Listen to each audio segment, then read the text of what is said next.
All right, so today in Photoshop, we're going to go over alpha channels and how to use them when saving your selections. In Photoshop, there's a layers panel. Typically, it's on your bottom right-hand side. And then from layers, there's channels and paths. So there's three different panels that are usually there. Think of your layers as something that are containing your paintings, your shapes, your text, your other content, what images you place. Think of it as organizing your content and how you're manipulating it. Your channels are more of you contain the information of the document. So your colors, so your red, green, blue, if you actually turn these off, you can see, okay, all these pixels here are going to have blue based on how much for grayscale. If it's like 50% gray, it'll be 50% blue. You add the green to it, you add your red, and it becomes your RGB. So really, it's holding the information of the image. And so it's also going to hold selections. Okay, the best thing to do is on your model copy, hit Control and click. When you hit Control on your keyboard, you'll see the mouse comes up with this kind of white hand and a white box with red dot or black dots on it. That's going to tell you now I can select the pixels in this layer. So I want to select my model. And you can tell it's been selected once you have those black and white marching ants around your image. Now, while we can always go back to here and get that selection, sometimes you want to save your selection and then maybe puppet warp this image or something. So that way, if you got to duplicate it for a shadow or something else, you can. You're going to go up to the very top and then your menu bar. You click the select and click Save Selection. And we're going to call it on this document. If you have multiple documents open, you can actually duplicate your selection to another document by using the Save Selection. Channel, we're going to create a new channel. Okay, we're not trying to overwrite any others, and we're going to name it, and I'm going to call it Model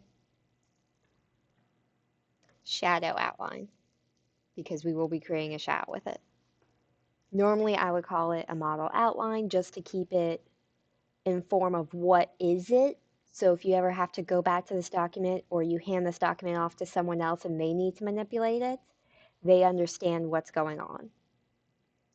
So go ahead and hit OK. And we still have the selection here. So I'm going to hit Control D for dog, Control D for deselect. So that way I don't have a channel I don't have anything selected anymore. But see, I go to my channels panel. Now I have that outline showing.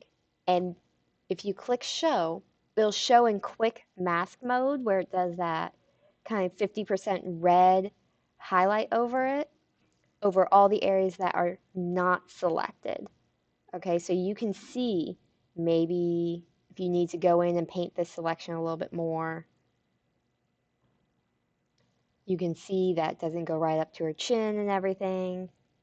But for now, I just want to load the selection. So again, it's a control click, just like we do in layers.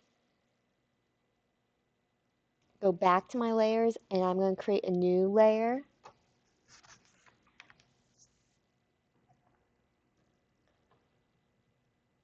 And I'm going to call it Model Shadow. Remember, it's important to name your layers. Again, so you know what you're coming back to work on, because when you start building larger and larger Photoshop files, I mean, you could have upwards of 300 layers. You could have upwards of 300 layers, and you're going to start getting confused.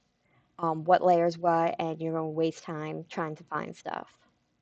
So now that we have model shadow, I'm going to go back to channel, and I'm just going to hide it just for my own sanity. Go back to layers, and go up to layer,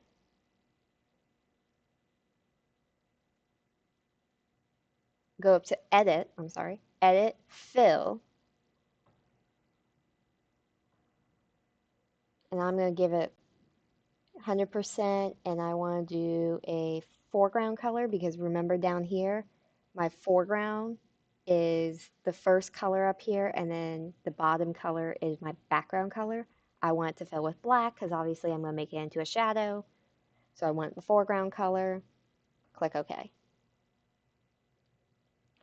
And now you see if I deselect, so again, Control D, go up to my Move tool, and move this particular layer around. Oops, that's not what I wanted. I want my regular Move tool. It's filled with black, so I'm going to move it over so it's more of a shadow. Move it down. And we'll drop my opacity. We'll drop it down. And turn on the magazine background. And now you have your shadow layer. Again, your channels are for storing information such as your selections or your RGB or CMYK. If you're working in CMYK mode, instead of RGB, red, green, blue, it will actually have CMYK. And it's your alpha channels are your selections that you've created. So you can go back, duplicate them between different documents, or even go up to select. So if I need to cut out a part of this magazine background, I can go up to select, load.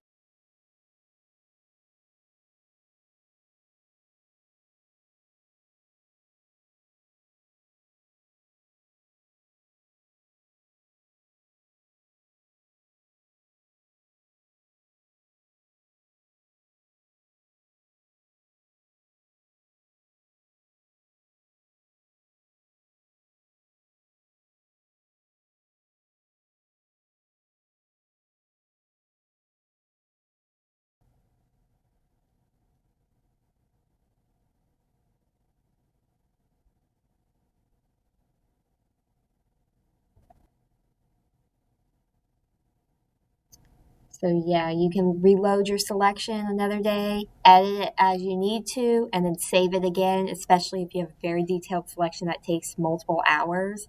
This way you don't accidentally lose something.